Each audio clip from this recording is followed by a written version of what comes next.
வணக்கம். நம்ம சேனலுக்கு தொடர்ந்து ஆதரவளித்து கொண்டிருக்கும் நல்ல உள்ளங்களுக்கு நன்றி. தொடர்ச்சியாக ஆதரவு கொடுங்க. இன்று ரொம்ப முக்கியமான நாள். விஜய் முதல்ல சட்டசபைக்கு போகிற நாள். அதையும் தாண்டி உதயநிதி ஸ்டாலின் எதிர்க்கட்சி தலைவராக முதல்ல வராரு. அவருக்கும் நம்முடைய வாழ்த்துக்கள். உதயநிதி ஸ்டாலின் அந்த பக்கம் பார்த்தீங்கன்னா விஜய், இன்னொரு பக்கம் எடப்பாடி, இப்படி 3 பேரும் ஒரே நேரத்தில் சந்திக்கக்கூடிய நாள். உதயநிதி இனிமேல் எதிர்க்கட்சியாக சிறப்பாக செயல்படுவாரா அப்படிங்கிறத பற்றி நம்ம பேச போகிறோம். இன்னொரு பக்கம் தனியார் மண்டபத்தில் இன்றைக்கி விஜயை அதிமுக எம்எல்ஏக்கள் சந்திக்க போகிறதா ஒரு தகவல் வருது. நேற்றே மண்டபத்தெல்லாம் புக் பண்ணி வைக்கிற வேலை நடந்தது. இன்றைக்கி சிவி சண்முகம் விஜயை சந்திக்கிறதுக்கான வாய்ப்பு நிறையா இருக்குது. ஏன்னா நாளைக்கு நம்பிக்கை வாக்கெடுப்பு இருக்கும். அப்படிங்கும்போது இப்போவே முன்னாடியே சந்தித்து அவங்க அமைச்சரவையில் பங்கு கேட்பாங்க, கண்டிப்பாக கேட்பாங்க. ஏன்னா கம்யூனிஸ்ட் மாதிரி விசிகா மாதிரி அவங்க இருக்க மாட்டாங்க. அப்போ அவங்களுக்கு என்ன போர்ட்ஃபோலியோ கிடைக்கும்? விஜயுடைய முதல் நாள் செயல்பாடே மக்கள்கிட்ட ஒரு பெரிய அதிரடியை ஏற்படுத்தியிருக்குது. மக்கள் அவரை கவனிக்க ஆரம்பிச்சிட்டாங்க. நேற்று அவருடைய பேச்சு, அதே மாதிரி எடுத்த உடனே தமிழ் தாய் விவகாரம், அதற்கு ஆதவர்ஜுனா கொடுத்த விளக்கம், இது எல்லாத்த பற்றியும் தான் பேச போகிறோம். முதல்ல 6 மாதம் நாங்கள் அமைதியாக இருப்போம்னு சொன்ன திமுக நேற்றே தன்னுடைய எதிர்க்கட்சி வேலையை தொடங்கிவிட்டது. எப்பயுமே வரலாற்றில் பார்த்தீங்கன்னா திமுக சிறந்த எதிர்க்கட்சியாக செயல்படும், நல்ல ஆளுங்கட்சியாக செயல்பட்டதாக வரலாறே இல்லை. அப்போ எதிர்க்கட்சியாக அவங்க செயல்பட்ட போது பார்த்தீங்கன்னா உங்களுக்கு தெரியும், எடப்பாடி பழனிசாமி இருக்கும்போது ஸ்டாலின் அவர்கள் சட்டையை கிழிச்சிட்டு வெளியில் வந்ததை நம்ம மறக்க முடியாது. அதுவே சட்டசபையில் பார்த்தீங்கன்னா எனக்கு வீல் சேர் கொடுக்கணும் அப்படின்னு கலைஞர் கேட்டு ஜெயலலிதா அம்மா கொடுக்கல. அதனால் அவர் சட்டசபையில் கையெழுத்து மட்டும் போட்டுட்டு அப்படியே போயிட்டு இருப்பார். அதே மாதிரி ஜெயலலிதா அம்மா அவர்களும் கையெழுத்து போட்டுட்டு போயிட்டே இருப்பாங்க, கொடநாட்டில் தான் இருப்பாங்க. ஒரே ஒரு நாள் மட்டும் எனக்கு டைம் கொடுங்க பேசுகிறேன்னு சொல்லிட்டு தன்னந்தனியாக ஜெயலலிதா அம்மா ஒரு 2 மணி நேரம் பேசினாங்க. அது தமிழ்நாட்டு வரலாற்றில் ஒரு பெரிய இடம் பிடிச்சது. எல்லாரும் பேர் உட்கார்ந்துருக்கும்போது ஜெயலலிதா அம்மா பேசினாங்க. அதே மாதிரி ஜெயலலிதா அம்மாவுக்கு சட்டசபையில் நடைபெற்ற அந்த விஷயம், நான் முதலமைச்சராக தான் உள்ளே வருவேன் அவங்க சபதம் போட்டு போனது, இப்படி நமது சட்டமன்றத்துக்கு அதாவது பல வரலாற்று மிக்க சம்பவங்களாக இருக்குது. அந்த சட்டமன்றத்துக்கு விஜய் போகும்போது அடுத்தடுத்த நாட்களில் எப்படி இருக்கும் அதை பற்றி தான் நம்ம பேச போகிறோம். ஃபஸ்ட்டு இன்றைக்கி சட்டசபை, அதை தாண்டி இந்த சட்டசபை அப்படிங்கிறது மிக முக்கியமான. இவ்வளோ நாள் நம்ம திமுக விமர்சிச்சிருப்போம், எல்லாத்தையும் விமர்சிச்சிருப்போம்.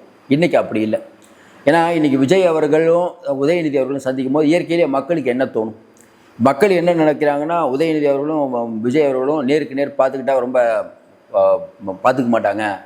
ஏன்னா ஜெயலலிதாவும் கலைஞரும் நேருக்கு நேர் பார்க்குறத ரொம்ப அவாய்ட் பண்ணுவாங்க. அவங்க வணக்கம் வச்சாலே இது பெரிய செய்தியாக போகும், அவங்க பேசிக்கிட்டால் அது இன்னும் பெரிய செய்தி. அதே போல் தான் இன்றைக்கி எப்படி ஜெயலலிதா அம்மாவும் கலைஞரும் இருந்தாங்களோ அதே போல் தான் ஏறக்குறைய இன்றைக்கி. அப்போ தமிழ்நாடு அரசியல் இன்றைக்கி இரு துருவ அரசியலாக மாறிவிட்டது. அப்போ உதயநிதி அவர்கள் அவருடைய கடமையை இனிமேல் எப்படி நிறைவேற்ற போகிறார்? ஏன்னா கடந்த காலங்களில் உதயநிதி இருந்த மாதிரி இப்போ இருக்க முடியாது. ஏன்னா உதயநிதி அவர்களை பொறுத்த வரைக்கும் போன தடவை சின்ன வரன்னு கூப்பிட்றாங்க. அதுக்கு பிறகு பார்த்தீங்கன்னா அவருக்கு கொடுக்கப்பட்ட மரியாதை, ஏன்னா முதலமைச்சர் பையன் அப்படிங்கிற போது என்னென்னா வீட்டில் எப்படின்னா சொகுசாக இருக்கக்கூடிய ஒருவராக இருந்தார். இனிமேல் அப்படி இருக்க முடியாது. ஏன்னா கடந்த காலங்களில் உதயநிதி அவர்கள் அந்த நாயை வச்சுக்கிட்டு ட்வீட் போடுறதாகட்டும், இதெல்லாம் கொஞ்சம் பண்ணிகிட்டு இருந்தார். இதெல்லாம் இனிமேல் அதை பண்ண முடியாது. ஏன்னா இன்றைக்கி திமுகவை தாங்கி நிற்கக்கூடியவர் அவர் தான். மக்கள் அவரை ரொம்ப கவனிப்பாங்க. ஏன்னா இன்றைக்கி விஜய் அவர்கள் கேட்கக்கூடிய கேள்விக்கு எப்படி உதயநிதி பதில் சொல்ல போகிறார். என்னங்க உதயநிதி தானே கேள்வி கேட்பார் அப்படின்னு கேட்டால் இல்லை. இப்போ ஃபஸ்ட்டு போன உடனே எந்த விஷயத்தையும் அவரால் எழுப்ப முடியாது. இன்னும் குறிப்பாக பார்த்தீங்கன்னா இவங்க எழுப்புகிற கேள்விக்கு பதில் சொல்ல முடியாது. நிதி நிலைமை எப்போ நீங்கள் 2500 கொடுப்பீங்க, எப்போ நீங்கள் மகளிருக்கு எல்லா ஊருக்கும் பயணம் கொடுப்பீங்கன்னு அவர் கேட்டார்னா, இவர் புள்ளி விவரத்தை எடுத்து வச்சு பேச ஆரம்பித்தார்னு வச்சுக்கோங்களேன். இன்னொன்று, விஜய் இந்த புள்ளி விவரத்தை எப்படி பேசுவார்னு நமக்கு தெரியாது. ஏன்னா இவ்வளோ நாள் வெளியில் பேசிகிட்டு இருந்த விஜய் வேறு, உள்ளுக்குள்ளே சட்டசபையில் போயிட்டு போக்குவரத்து துறையை பற்றியும் நம்ம டாஸ்மார்க்கை பற்றியும் ஒவ்வொரு டிபார்ட்மெண்ட்டை பற்றி அவருடைய புரிதல் எப்படி இருக்குங்கிறத மக்கள் தெரிஞ்சுக்க ஒரு வாய்ப்பு. நான் பார்க்குற விதத்தில் ரொம்ப நாளாக நம்ம விஜயை பார்த்துட்டு இருக்கும்போது ஃபஸ்ட்டு அவர் இதை பண்ண மாட்டார் அதை பண்ண மாட்டார்னு நினச்சோம். சூப்பராக பண்ணார். இன்றைக்கும் சட்டசபையில் ஸ்கோர் பண்ணுவார்னு நினைக்கிறோம். தொடர்ச்சியாக இந்த சட்டசபை அப்படிங்கிறது ஆக்கப்பூர்வமாக நடக்கணும். இன்னொன்று, உதயநிதி மேலே ஒரு அழுத்தம் இருக்குது. என்ன 19 உள்ளே போய் உட்காந்துட்டு அது சரியில்லை இது சரியில்லைன்னு உடனே வெளிநடப்பு பண்ணிட்டு வரக்கூடாது. ஏன்னா இன்றைக்கி மக்கள் ரொம்ப கவனித்து பார்க்குறாங்க சட்டசபையை. இவ்வளோ நாள் கவனிக்க மாட்டாங்க, இப்போ கவனிக்கிறாங்க. இவ்வளோ நாள் அரசியலை கவனிக்காதவர்கள்லாம் அரசியலை கவனிக்கிறாங்க. பார்த்துட்டு இருக்க மக்களுக்கு புரியும் நினைக்கிறீங்க. என்ன அரசியலுங்கிறத மக்கள் புரிஞ்சுக்கிட்டாங்க. திமுகவும் அதிமுகவும் நாங்கள் சேராத கட்சி நினச்சிட்டு இருந்தோம். அவங்களே சேரக்கூடிய ஒரு நிலை இந்த இந்த இந்த இந்த சட்டசபையில் நம்ம பார்க்குறோம். ஏன்னா அவங்க 2 பேருக்கும் இன்றைக்கி பொது எதிரியாக விஜய் இருக்கிறார். இன்னும் குறிப்பாக பார்த்தீங்கன்னா இன்றைக்கி உதயநிதி அவர்கள் பின்னாடி இருக்கக்கூடியவர்கள் அனுபவமிக்கவர்கள். பக்கத்தில் ஏவா வேலு ஆரம்பித்து, அந்த பக்கம் பார்த்தீங்கன்னா KN நேரு ஆரம்பித்து, ரகுபதி ஆரம்பித்து, இவங்கெல்லாம் அரசியலில் பல விஷயம் பண்ணவங்க. அப்போ அவங்க அவங்க அவங்க அந்த அனுபவம் மிக்கவர்களுடைய பெரிய படையோட போகிறார் உதயநிதி. இந்த பக்கம் பார்த்தீங்கன்னா அவ்வளோ அனுபவம் இல்லாத ஆனால் பெரிய கூட்டத்தோட போகிறார் விஜய். அப்போ 2 பேருக்குமான அந்த வார்த்தை அப்படிங்கிறது ஆரோக்கியமாக இருக்க வேண்டும் தான் வெகுஜன மக்கள் நினைக்கிறாங்க. ஆரோக்கியமாக இருக்கும் நான் நம்புகிறேன். அதேமாதிரி உதயநிதி அவர்களுக்கு கண்டிப்பாக வீட்டில் சொல்லி அனுப்பியிருப்பாங்க. திமுக ரொம்ப விவரமான கட்சி, அங்கே போய் நீங்கள் பேசக்கூடிய வார்த்தைகள் கவனமாக பேசணும், எதுவும் ஆக்ரோஷமாக வாயை விட்டுறக்கூடாது, ரொம்ப அமைதியாக டீல் பண்ணணும், இதெல்லாம் வீட்டில் கண்டிப்பாக கிளாஸ் எடுத்து தான் அனுப்புவாங்க. ஏற்கனவே அரசியலுக்கே வரமாட்டேன்னு சொல்கிறேன், சினிமா தான் பண்ணுவாரன்னு சொன்னவரை இல்லை சினிமா போனால் நமக்கு கம்மியாக தான் நமக்கு அதிகாரம் கிடைக்கும், பணம் கிடைக்கும், இங்கே அப்படி இல்லை, வேலையே செய்யாமல் நிறையா பணம் கிடைக்கும், இதெல்லாம் யோசிப்பாங்கல்ல. ஏன்னா இன்றைக்கி உதயநிதி அவர்களை தமிழக மக்கள் இப்படி பார்க்குறாங்கன்னு நான் சொல்ல வேணாம், பார்த்துட்ருக்கேன். நீங்கள் நிறைய கமெண்ட்லலாம் சொல்லிகிட்டு இருக்கீங்க. ஜூவியில் எழுதின கவர் ஸ்டோரி ஆகட்டும், ஒரு நாளைக்கு இவ்வளோ பேர் தான் நாங்கள் பார்ப்போம். ஏன்னா அவர் ஒரு முதலமைச்சர் பையனாக இன்னும் ஆக்டிவாக செயல்பட்டு இருக்க முடியும், முதலமைச்சரை விட பேர் வாங்கியிருக்க முடியும். அவர் இருந்த துறைங்கிறது திட்டங்கள் செயலாக்கத்துறை, எவ்வளவு திட்டங்களை கொண்டு வந்திருக்க முடியும். ஆனால் எல்லாத்தையும் நிராசையாகிட்டார் உதயநிதி. எதுவுமே பண்ணல, மக்களுக்கு ஒரு பெரிய டிசப்பாயின்மெண்ட் தான். ஸ்டாலின் அவர்களுக்கு இருக்கக்கூடிய இமேஜ் இன்றைக்கி கண்டிப்பாக உதயநிதி அவர்களுக்கு இல்லை. ஆனால் இனிமேல் அந்த உதயநிதி அவர்கள் அந்த இமேஜை வளர்த்துக்கணும். இப்போவும் நான் சொல்கிறேன், வளர்த்துக்குவார் நம்புகிறோம், வளர்த்துக்கணும் நாங்கள் எல்லோரும் கேட்குறோம். ஏன்னா இன்றைக்கி சரியோ தப்போ நீங்கள் ஒரு எதிர்க்கட்சி தலைவருங்கிறது முக்கியமான போஸ்ட். இடித்துரைப்பார் இல்லா ஏமாறா மன்னன் கெடுப்பார் இல்லாலும் கெடான். அப்படிங்கும்போது அரசுக்கு நல்ல ஆலோசனைகளை சொல்லணும். நீங்கள் நல்ல ஆலோசனைகள் சொல்லிட்டு நல்லா நடந்துக்கிட்டால் கண்டிப்பாக திமுகவுக்கு ஒரு எதிர்காலம் இருக்குது. பார்த்துட்டு இருக்க மக்கள் உங்களுடைய கருத்துக்கள் சொல்லுங்கள். திமுகவுக்கு எதிர்காலம் இருக்கா இல்லையாங்கிறத உங்கள் கருத்தை சொல்லுங்கள். என்னுடைய கருத்து அப்படிங்கிறது, இவ்வளோ நாள் நம்ம உதயநிதி விமர்சித்தோம், அது வேறு. இனிமேல் உதயநிதி சிறப்பாக செயல்பாடு வேண்டும், அவருக்கு நம்முடைய வாழ்த்துக்கள் தான் சொல்லுவேன். அப்போ சட்டசபை அப்படிங்கிறது முதல்ல உதயநிதி அவர்களும் நம்ம விஜயும் பார்த்துக்கிறதுல ஆரம்பித்து பயங்கரமான விஷயங்கள்லாம் உள்ளே இருக்க போகுது. ஏன்னா 2 பேருமே திரைத்துறையிலலாம் தெரிஞ்சவங்க தான். ஏன்னா முதல்ல இவருடைய இவர் தானே ப்ரொடியூசர், குருவி படத்துக்கு உதயநிதி அவர் தான் ப்ரொடியூசர், அவர் தான் முதலாளியாக இருந்தார். அப்போ விஜய் அந்த படத்தில் நடித்தார். இப்போ 2 பேருக்கும் அதற்கு பிறகு பார்த்திங்கன்னா 2 பேருக்கும் ஒரு பர்சனல் சண்டை மாதிரி ஆயிடுச்சு. ஏன்னா விஜய் அவர்களை கார்னர் பண்ணுங்கிறதுக்காக ஒட்டு மொத்தமாக அங்கே திமுக இயக்குனது உதயநிதி தான். உதயநிதியுடைய ஆதரவாளர்கள் தான் விஜயை ரொம்ப தாக்க ஆரம்பித்தாங்க. ஏன்னா அவங்களுக்கு என்ன பயம்னா, உதயநிதி அவர்களுக்கு எதிரியாக விஜய் வந்துடக்கூடாது. எடப்பாடி வந்தால் அவங்க சமாளிச்சிருவாங்க, விஜய் வந்துடக்கூடாது. ஏன்னா 2 பேருக்கும் ஒரே வயது, இன்னொன்று விஜய்க்கு இருக்கக்கூடிய கரிஷ்மா, அவருக்கு இருக்கக்கூடிய மக்கள் ஆதரவு. அவர் பேசாமல் இருந்தால் கூட மக்கள் அவர் ஆதரிப்பாங்க, எடப்பாடி பேசினா கூட மக்கள் அவர் ஆதரிக்க மாட்டாங்க. அப்போ எடப்பாடினா ஈஸியாக நம்ம தள்ளி விட்டுறலாம், விஜய்னா தள்ள முடியாது. விஜய் ஒரு தடவை உட்காந்துட்டா ஒரு 20 வருஷம் அவர் அசைக்க முடியாது. இதெல்லாம் திமுகவுக்கு நன்றாக தெரியும். உதயநிதிக்கு என்ன பிரச்சனைனா, அவர் ஏற்கனவே அங்கே இருக்கக்கூடிய முன்னாள் அமைச்சர்கள் இவங்ககிட்ட பெருசாக ஆலோசனை கேட்க மாட்டார். அவருக்குன்னு ஒரு குரூப் வச்சுருக்காரு, யார், அன்பில் மகேஷ். இப்படி அவருக்குன்னு சில குரூப் இருக்குது, டிஆர்பி ராஜா. இப்போ அன்பில் மகேஷும் இல்லை, டிஆர்பி ராஜாவும் இல்லை, நண்பர்கள் யாரும் இல்லாமல் தனியாக போகிறார். முதல்ல இவர் நண்பர்கள் இல்லாமல் வெளியே போக மாட்டார், நண்பர்களோடு தான் இருப்பார். நைட்டு 3 மணிக்கு போய் செந்தில் பாலாஜியை நைட்டு போய் பார்க்க போகிறார், அப்பயும் நண்பர்களோடு தான் போகிறார். உதயநிதி அவர்கள் ரொம்ப லேட் நைட் ஒர்க் பண்ணுவார், காலையில் ரொம்ப லேட்டாக எழுந்திரிப்பார். இதெல்லாம் கடந்த காலங்களில் அவரை பற்றியான செய்திகள். இனிமேல் அதை மாற வேண்டும் நினைக்கிறேன். இன்றைக்கி அவர் பார்க்க போகிறது இதுக்கப்புறம் அவங்க சட்டசபையில் நடந்து கொள்கிற விதம், இதெல்லாம் வெகுஜன மக்கள் பார்க்க ஆர்வமாக இருந்து கொண்டிருக்கிறார்கள். நாமும் ஆர்வமாக இருந்து கொண்டிருக்கிறோம். என்ன சிக்கல் அப்படின்னா, இன்றைக்கி செந்தில் பாலாஜி உள்ளே போய் எப்படி சமாளிக்க போகிறாரு. ஏன்னா அவர் கரூர் சம்பவத்தில் என்ன இருந்தாலும் விஜயும் அவரும் எப்படி நடந்ததுன்னு உங்களுக்கு தெரியும்.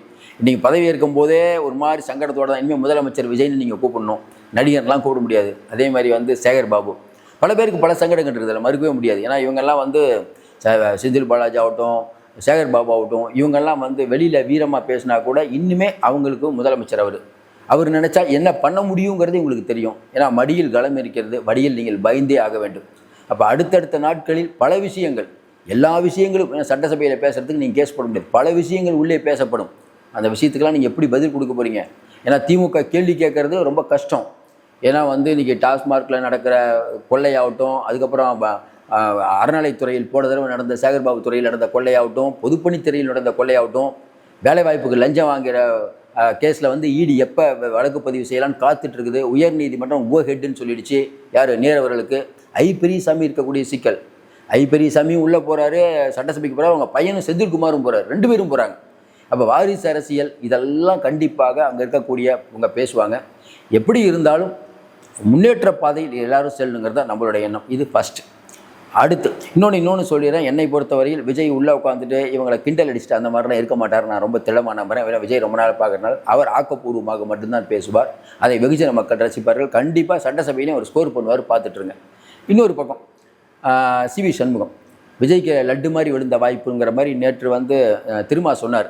இந்த மாதிரி தமிழ் தாய் அவமதிக்கப்பட்டு விட்டது. எல்லாரும் கண்டனம் தெரிவித்தாங்க. திமுக ஒருபடி மேலே போய் பெரும்பான்மை இல்லாத அரசு இது, இந்த அரசில் எடுத்த உடனே பஞ்சாயத்து, தமிழுக்கு மரியாதை கொடுக்கல அப்படின்னு அவங்க பேச ஆரம்பித்தாங்க. ஆணும் ஷானவாசும் ஆமாம் தமிழை தள்ளி வைத்தது போல் தமிழ்நாட்டை தள்ளி வைக்காதீங்கன்னு அவருடைய உள்ள குமுறலை சொன்னார். ஏன்னா அவர் திமுகவுக்கு ரொம்ப வேண்டிப்பட்டவர். இன்னொன்று அவருக்கு எம்எல்ஏ சீட் வேறு கிடைக்கல. எம்எல்ஏ சீட் கிடச்சி உள்ளே போயிருந்தால் அவருக்கு இன்னும் வெயிட்டாக இருந்திருக்கும். வெயிட்டாக இல்லை. போன 5 வருஷத்தில் இருக்கிறத விட இந்த 5 வருஷம் இருக்கலாம்னு தான் அவர் யோசிப்பார். எல்லாருக்கும் ஒரு ஆதங்கம் தான். அப்போ அவருக்கும் புலம்பலை கேட்க முடியுது. ஆதவர்ஜுன் ரொம்ப தெளிவாக சொல்லிட்டார், எங்களுக்கும் அந்த கொள்கை இல்லைங்க. நான் ஏற்கனவே சொன்னது தான், நேற்று தான் நான் சொன்னேன், எங்கள் கொள்கை அது இல்லைங்க. ஏற்கனவே கவர்னர் வந்து அவருடைய புரோட்டோகால் பிரகாரம் பாடணும், இனிமேல் அது நடக்காமல் பார்த்துக்கிறோம், அதோடு முடிச்சிட்டார். ரொம்ப நல்ல முடிவு. கம்யூனிஸ்ட்டு விசிகா இவர்கள்லாம் கழட்டிட்டு போவாங்கலாம் சொல்லிட்டு இருக்கும்போது திடீர் திருப்பமாக சிவி சண்முகம் எடப்பாடி சண்டை பெருசாகிடுச்சு.